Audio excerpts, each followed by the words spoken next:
In the previous part, I talked about interactive fiction games in general, and in this part, I'm going to dive into a specific game called Ausflug nach München. This game was developed by faculty at Utah State's Department of Instructional Technology and Learning Sciences, along with collaboration with some German professors. And the audience is students learning German as a second language, so it was developed for an educational purpose. And the idea behind the game is to learn German vocabulary and culture in context of the story. So the game requires students to assume the persona of an American foreign exchange student living in Freiburg, and the student wants to take a weekend trip to Munich, and so he or she must navigate this fictional train station and do things like buy their ticket, find the platform on time, find a book to read and purchase it, buy food for the trip, that sort of thing. So let's look at this game in terms of the EDGE framework. So in terms of prior knowledge, you do need to know enough German to read a story and construct simple sentences, otherwise you won't be able to interact with the game. However, the game does not assume that you've played interactive fiction before, and I'll talk about that next slide. In terms of learning goals, like I said, the main goal is to learn German vocabulary, but also to improve your German reading skills and to learn German cultural facts. In terms of out-of-game transfer, there was actually a study conducted on this game, so I'll talk about that at the end of the presentation.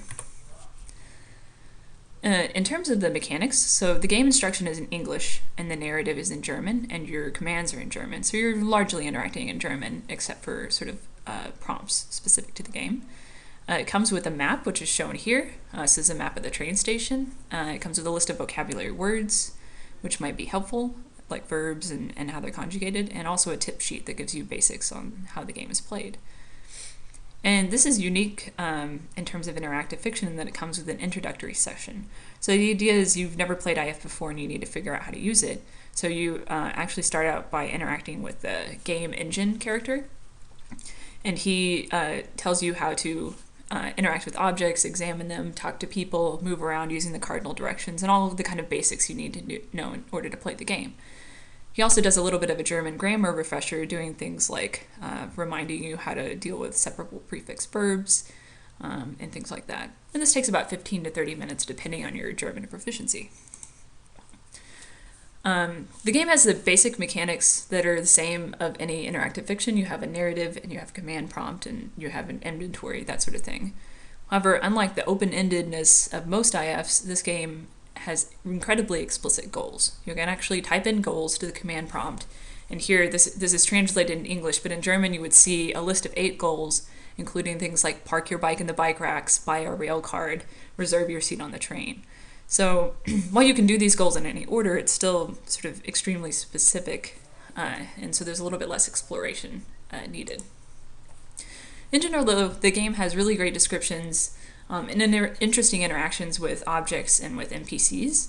So it's an example of NPC dialogue. I think a typical thing you do in a game like this is you try to be nefarious, right? You try to steal items from shopkeepers or throw things around or break things, and it's pretty boring if the game ignores you in those cases. And the game doesn't ignore you here. You know, the shopkeeper says, you know, you can't just take things, you have to buy them first. It's pretty typical. Another thing that's great about the game is it has a really large dictionary, sort of more expansive than the tip sheet alone. So when you're playing, it's very frustrating to type in a verb that the engine doesn't recognize, and I didn't run into that personally, though my German isn't that great. A couple of downsides, so one of them is that the engine allows for small mistakes in spelling and grammar. This is typical of any IF. You want to have very robust gameplay. It's very annoying to get stopped just because you transposed 2 letters or you made a simple mistake. And so most engines are flexible enough to deal with that. However, in this case, part of the objective is to learn how to spell these words. So I think when the engine doesn't recognize that you misspelled it, that can be a bad thing. Another thing that's annoying is the engine can't accept or visualize the umlaut characters of the S set. So this is an example of some text on the screen, and you can see there's, you know, question marks because my engine couldn't render those characters. And when you type in, say, a umlaut, you have to say a e instead. So not the end of the world, but definitely annoying. In terms of the dynamics, like I said, you have these explicit goals, but you have the freedom to accomplish them in any order you choose, so there is some room for creativity there.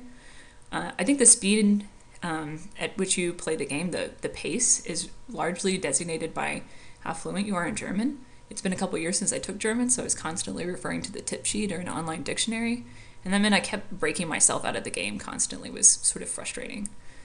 So for that reason, I think it'd be maybe more interesting to play in a small group instead of individually, because you could call out, when you recognized a vocab word.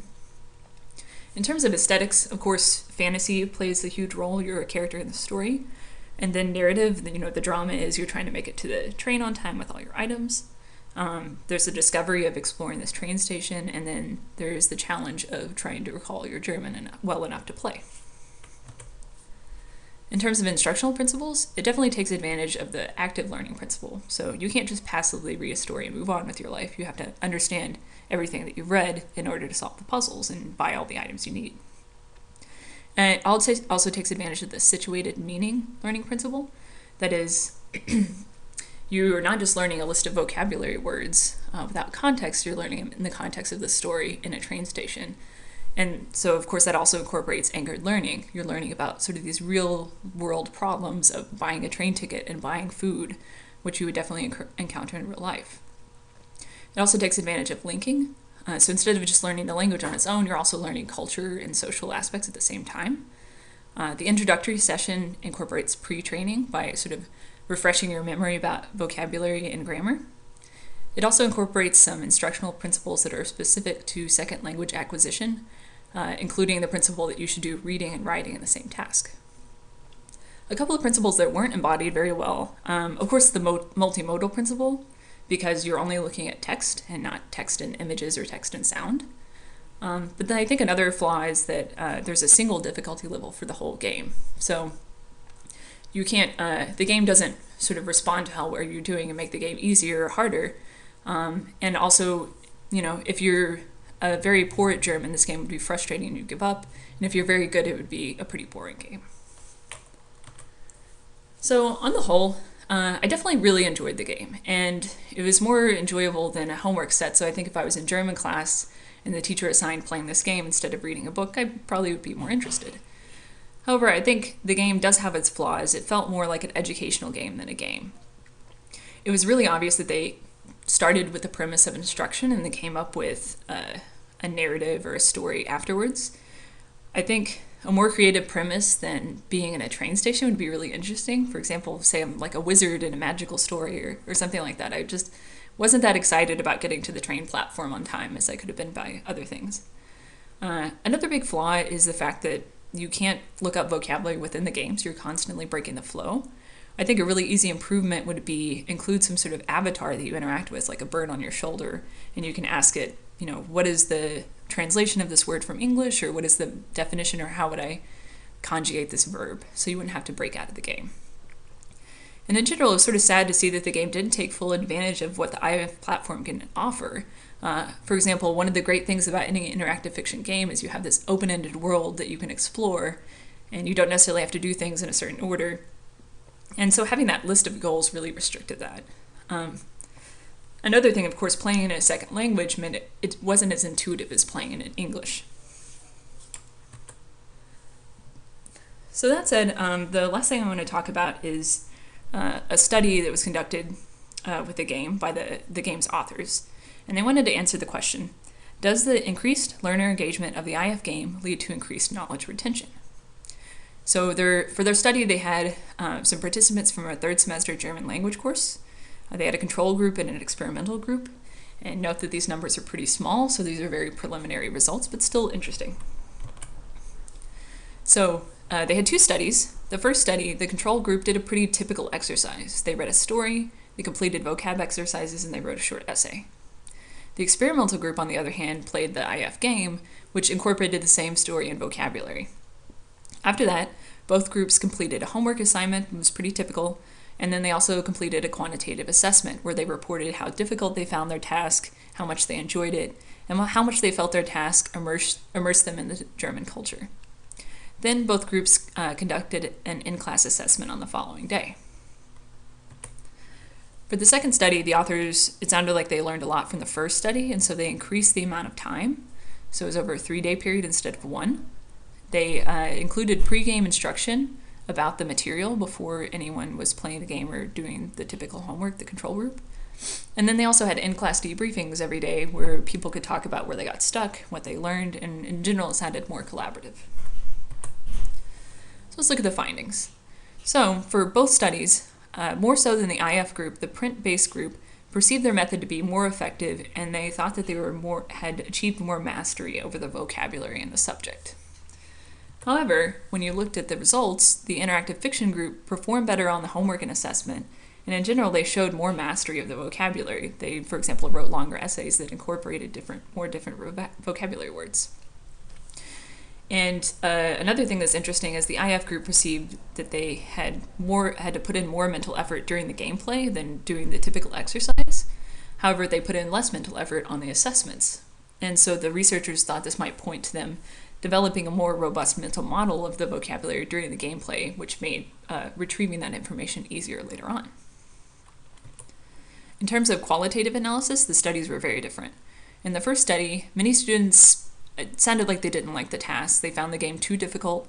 They were uncomfortable with this weird games approach to learning, and they felt like they would be more comfortable with the traditional video game interface than this text-based interface.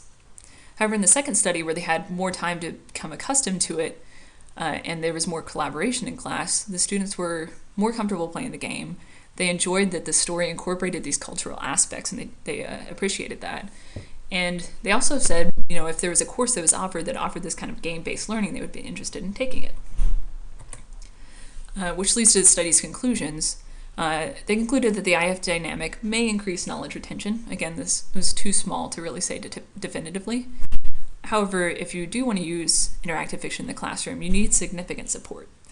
Students are unfamiliar with this type of learning, and they're initially, frankly, just not very confident in it. And whenever they get stuck in this sort of game, they lose motivation and they'll abandon it if they don't have a way to ask for help. And another thing that was interesting about IF in particular is the game is pretty open-ended, so that open-ended structure causes anxiety because the students don't really know what they're supposed to be doing. And actually in the first iteration of the game, it didn't have those list of goals, and that was something that was tacked on because students didn't like it. And so I think that these conclusions were specific to this one study. They could probably be drawn about a lot of interactive fiction games used in an educational setting. I would definitely be interested to see more studies focused on other possible learning objectives like reading comprehension or spatial reasoning. But in general, I think that there's a potential for any well-written interactive fiction game to be part of a learning curriculum, because there's many students that find playing interactive fiction more motivational than simply reading a book. And I think we could definitely tap into that motivation.